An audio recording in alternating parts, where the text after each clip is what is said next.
right, so Sunday, me and Mike went out to a private collection at a junkyard. If you're local to the North Carolina, the East Coast side, you might know this collection. However, I'm not gonna put it out there. I didn't do no filming because basically we got a tour of the whole section. It's a giant wooden lot. Dude has like, he said he think he has 2 or 3 collections, and like the other ones have like 200, 300 cars in them. This one had a ton. It was just overwhelming. Everywhere you turn, there is more cars. Extremely overwhelming. I didn't get exactly what I was looking for. So I was hoping for another rear fender section. However, the gentleman didn't seem like he was too quick to let me take a saw to stuff. Even though these cars are extremely far gone, there's still a lot of stuff if you're willing to cut that you can utilize. And if you're willing to recondition stuff, then you can utilize it. But there's pretty much like no cars that you're gonna completely take and rebuild unless you are extremely talented and you're ready to put an a lot amount of time in them, and then you very well could do it. But I grabbed 2 hoods. I want to show y'all some real fast because we're going to incorporate some of this stuff, I think, into the front of my car. So the first hood I grabbed this because of the pieces right here. They look like nostrils, and I'm pretty sure this is off what, like a Chevy. Is a 50 something. I'm interested in this throaty part right here. It's almost like nostrils. And this one took a tree or somebody stepped on it or something. This was leaned up against a tree, so I imagine at some point it was probably on the ground. Somebody stepped on it and damaged it, but I figured I can dolly that out. The metal seemed like it was good here. It needs to be obviously grinded. We need to do a rust neutralizer on it. And then obviously we'll be doing primer and body work. The rust neutralizer will neutralize it out.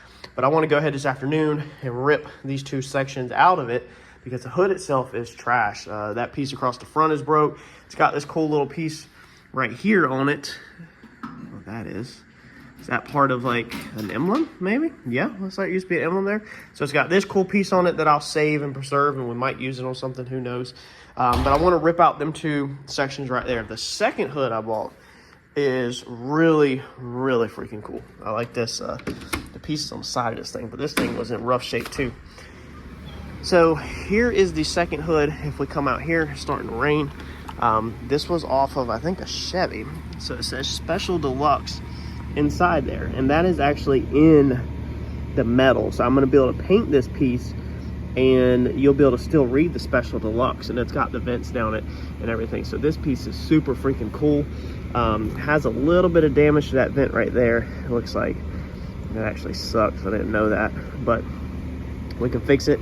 And this side over here looks really good. Also, same thing, it's in really good shape. There's nothing wrong with that one at all. So I was interested in these side piece vents. Besides that, the hood itself is pretty much gone. This piece was broke, which I didn't know it, but the gentleman told me, you know, that he could tell that this is broke. You can see that the nose is all messed up. The emblem is busted. So I literally bought that hood for just a side piece. I gave $50 for that hood.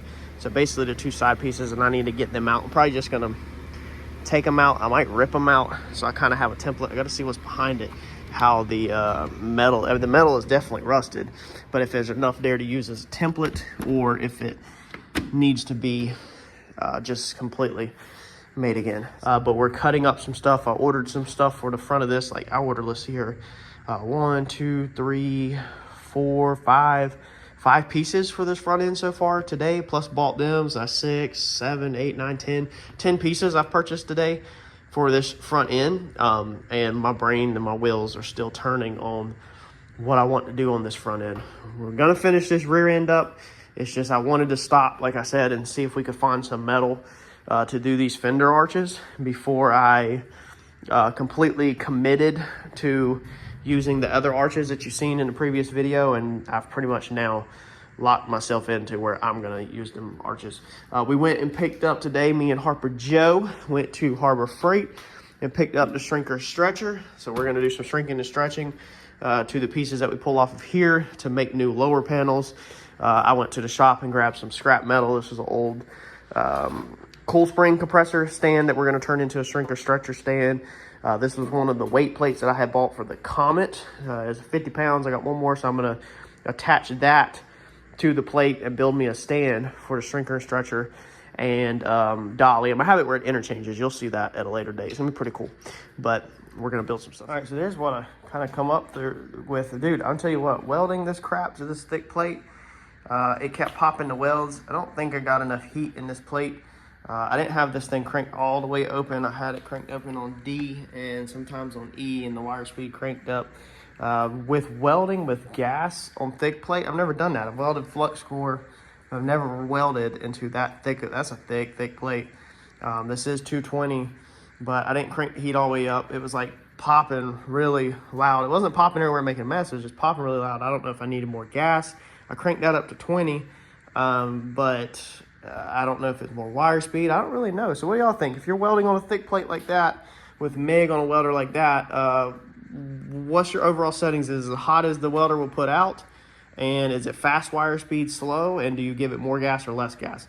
Give me some general guidelines in the comments below. The hood scoop, I cleaned up one. It's actually got a lot of good metal in it still. Pitted all up, so we need to get some rust neutralizer on it, like I said, before we figure out what we're gonna do to it. It's a little longer than I expected. That follows the hood line if I put it like that. I don't know if that's how I want it. Sometimes y'all can't see the vision I can see, but right now I can't 100% see that vision. I can kind of see this vision blurry, like there's fogginess in my brain.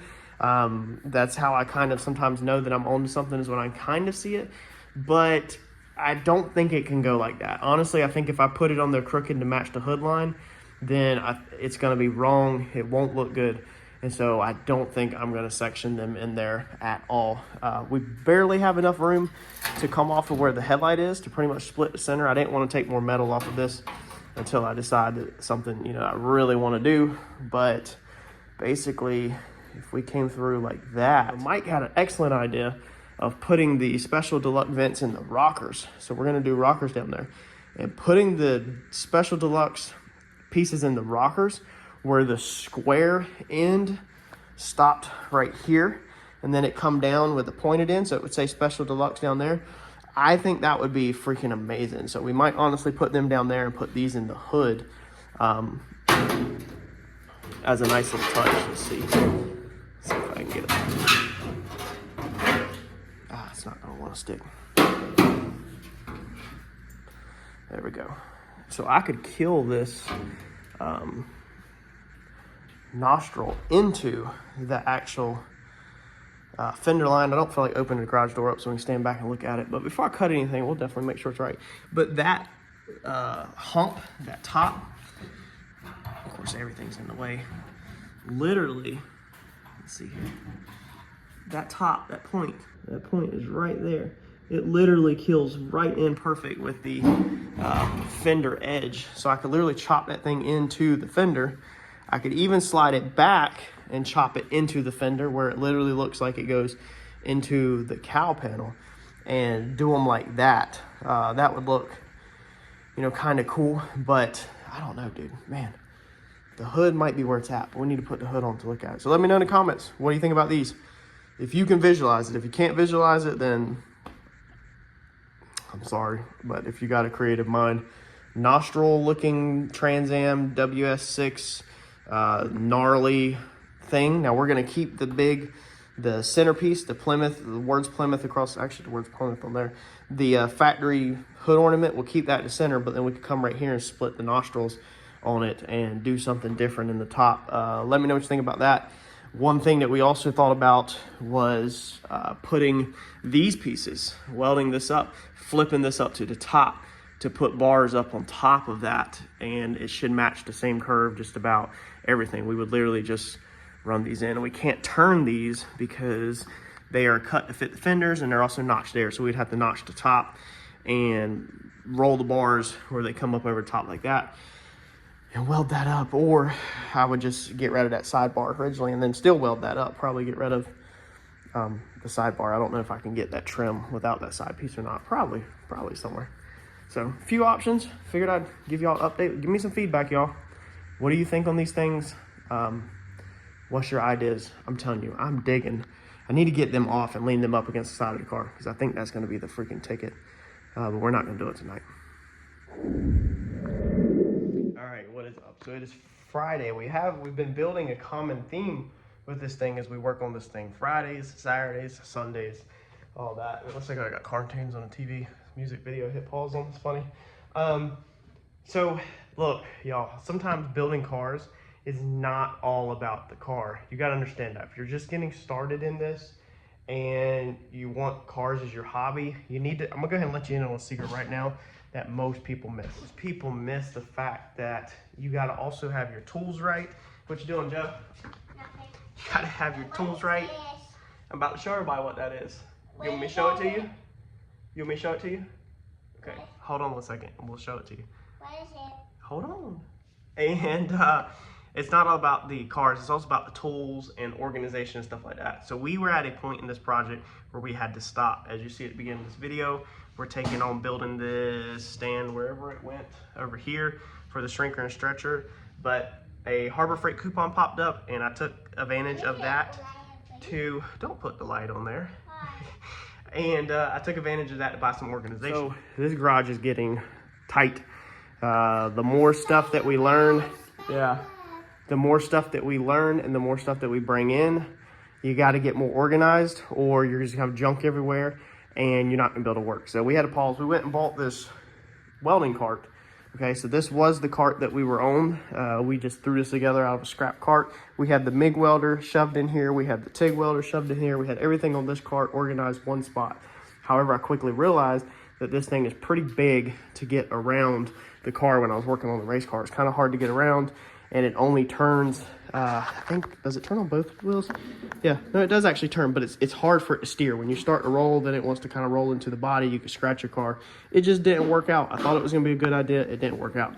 So we took our coupon and went to Harbor Freight and we picked this up, this cart for the TIG welder. So we put all of our TIG welding supplies on here and everything. We gotta learn how to do this thing and learn it, but this will give us just a cart for TIG welder. Now, I have got so much dust in here that I'm also learning I got to cover up some of this stuff. So just like I covered up the motor, I'm going to take a moving blanket and go ahead and cover this up real fast. And then we're going to put this thing up out of our way. Yes. The rugs will roll up because that's a fire hazard. So when we're welding out here, we don't want the rugs on the ground where a spark could hit them and they catch on fire. So we have to you always pick your rugs up and stuff off the floor if you're welding because you don't want to burn your house down. And kind of get back clean, neutral, reset to move on with our projects. So y'all, don't get this organization and stuff being everywhere will ruin your project. It is the #1 project killer, in my opinion, because I think it involves people getting overwhelmed and frustrated, and then stuff starts going south. So sometimes you just gotta stop, clean up, and dust stuff off, straighten up, and then move forward, okay? Another thing is I attempted to make a change to some different sheet metal. When I was welding back there on a previous video, if you recall, we were using this metal that we used on the Comet. Now that stuff measures out to be I think it's 7 something, 80 basically. And that's a little thin. This is the factory metal off the car. This measures out to pretty much be 1 millimeter. This 18 gauge comes in at 1.35, 1.40, I think. So it's a little heavy. It's a lot. It's thicker than this stuff by like 0.40, 0.30. And that's millimeters. So I don't really know. Maybe I need to go up to a 20 gauge. I don't know exactly what gauge that is. I wish I could remember. I don't remember if it was 22 or if it was 20. Zeroed out. That's 0.0375, 0.0360. 0.335. This stuff is 50. It's 50. So it's definitely a little thicker. It's a lot heavier. Not exactly happy with it. This is basically in between the two. This is what I wish I could find, but they don't have that. So let me know in the comments what gauge do you normally do if you're working with something like this. I guess I need to show this in inches. So this also measures out at 0.35. with these calipers, but I'm telling you, it is like thinner. 0.0345. It is, dude, I'm telling you, it just feels so much thinner than this stuff. This measures out at 0.028. So it's very close. I guess I need to just stick with what we're using. We'll use that for something else. It's not like it won't get used. That was a waste of money, $80 trip. However, we got our plate for our shrinker stretchers. So I got to figure out the width that I want to put that on here, and then cut that big thick plate and get the holes drilled so we can get our shrinker and stretchers on it.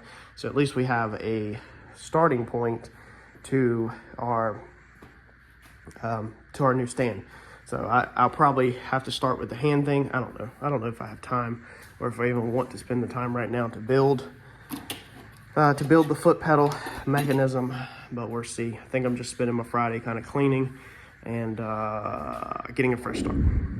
All right, so this is the type of stuff that just eats your time up, is getting yourself set up. And if you don't do it and you just chunk that thing in your vise over there and you're just trying to do it by hand, then you're not setting yourself up for future. So yeah, we cost ourselves a whole day on making progress on the car, but hopefully this will last a lifetime. Now I still got to put the springs on it. I welded these hooks right here for, you know, the springs. I've got the pedal basically tightened in the up position. The way the bolts are through it, they're probably going to turn off. So these bolts right here are probably going to spin off as this goes up and down. So I'll have to either drill this and put a cotter pins through it, or another lock nut against it or something. I'm not 100% yet. I'll see how it works out and how it works. But these have pins through them like that. That way, basically, I can unhook the rod from here on both sides, and the pedals will just stay down there. And then from there, you can unbolt it from here, set your rods to the side. On both, they can come unbolted, and then this whole top piece will just slip right off and it can go to the side. That way you can utilize this stand for something else if I want to. I messed this up. I built this whole entire thing based off of like this, where this thing was like way out here, but it was literally like right here when it was down. And I didn't even think about it. And I was like, man, whenever, and that put the rod, when this thing was here, it put the rod like right here. I was like, dude, they're gonna be on top of each other. That's the hardest thing with these, is when you're building at your house and you don't have some nice expensive stand that the rods go straight through the backside, is getting them both on here where you have room if you're working a curved piece. So this is a pretty good curve right here. It's pretty tight. It's gonna be tight for it to hit into that rod. But I figured that if I do happen to get myself in a situation where it's that tight, all you gotta do is simply unbolt this rod and lay it to the side, and then this will be, you know, wide open. Vice versa. If you get yourself in that situation, you'll be okay. I don't think you're gonna bend nothing that tight that you can't work it on this side or whatever. I think we'll be perfectly fine. So this is real stuff that you have to do. These tools don't just appear themselves. You either have to go to work and earn money to buy tools, or you got to build them yourself, and then you're gonna make mistakes and stuff's gonna hit, especially when you're in a small car garage like I am, where you don't have a lot of room. We have to make every tool compact. This right here, this table that I'm using, this is an engine stand, your traditional engine stand. And then I have come on here and built this table. Now this table comes right off and it bolts right here. This is a transmission fixture. So this is what I built the Turbo 400 in the race car on, is this right here on the stand. So you take the table off, leave the transmission fixture on there, and you can literally build a whole 400 right here. And you probably do other transmissions with it, I imagine. I've just only done the 400. It keeps the engine lift piece hanging underneath there out of the way. And then of course you take all this off the table and that transmission fixture in its back an engine stand. However, I don't think I'll be putting an engine stand on it because, well, the diesel's a little too heavy, I think, for it, unless I brace it up. And I don't know, we'll see. But you got to make every tool or everything, you know, work in 2 to 3 different ways to save space. And I'm continuously racking my brain on how to make more space and make sure there's no dead space. All right, so that's what I come up with, is that piece right there. And like I said, this piece will come out, go straight in the top if you really want to shape something, you know, like be able to take your hands right here. My hands are kind of curved in front of me, and kind of pull it down and, you know, shape it over top of the tube. It just come right out like a trailer hitch, basically. I 45 the end of it, so it kind of jams itself in there. And then just had to put some scrap steel in there to kind of take up the slack, because that's not the exact size. Now this piece is not tight, there's no bolt in that piece. And then of course this piece has some play in it also. And then that was a little wider. I had to shift it over to that side to clear the bar. But that allows for the foot operation to still work and not get in the way. So this is just perfect where you can sit here and you can kind of bend something. You could push it around, shape it around that if you want without having to take that off, and just give you something to, you know, get some curvature to and be able to take your hammer and literally just, you know, dolly metal over that curve if you want. That's what I'm trying to build, is things that I can utilize moving forward that will come in handy. All right, so I went ahead and just did the other side because I remember that when we did this, it was a really tight radius. I actually used this piece. This is the piece that I actually put in the vise like that, and then I hammered it over that, and it changed it really fast. So this is a little bigger, so I figured I'd go ahead and just do it. When you're in fabrication mode, if you don't just knock it out, then you know it's gonna be hard to get back in fabrication mode. Once I sweep the floors, just clean up this place, sit down and start to do the other fender, I'm not gonna wanna fabricate more tools. So I decided to go and do it. All I gotta do is drill the holes through it now. But that gives me 2 different size bars to be able to hammer and dolly around right there alone, you know, and shape metal on if you need to bend something, you know, push against it, whatever. So I'm happy with how it turned out. Hopefully it will come in handy moving forward on the other fender, and then shaping this piece down here where it needs some bend to it and some change. We'll be able to use this big guy right here, and hopefully this will benefit us tremendously, this little compact station. So I basically just went ahead and threw the whole day away. You can see the sun setting, but we got a clean shop now. So grinding all that dust in here really just, or grinding all that metal, dude, it was just terrible. You don't even understand the level of filth that was in this freaking garage. So the floors are clean, the engines have moved out of here, everything was vacuumed, swept up. Sometimes, dude, you gotta just stop and clean up. So we cleaned up a bunch of clutter that was over here, cleaned these up 100% so that there's no dust over here at all. So the battery off the charger, and we're ready to start back on our project. It's Saturday afternoon. I'm gonna go ahead and get this video out to y'all, just kind of a behind the scenes thing update. And Sunday, hopefully we'll be cutting it this week. Hopefully y'all will see this. I kind of want to get this side caught up and just pause on this one, because I kind of want to get that done, because we need to start figuring out the wheelbase, and we might be extending this fender. So we kind of just want to pause because I got some ideas with tail lights, and there's a lot of stuff starting to go on that I need to get the other fender on. So y'all bear with me. I can't just freaking have a dirty, disgusting garage. It's already driving me crazy where we're at. I had to just pause and catch up, but hopefully we're about to move forward into that fenders, get these floors out of here, out of this car, and I want to set this motor in here and work towards motor placement, frame rails, rear end width, all that good stuff. So smash that like button for me. Make sure you're subscribed. Make sure the notifications are turned on, and I'm gonna catch y'all in the next video. And thanks y'all for watching everything we put out. Y'all have a good weekend.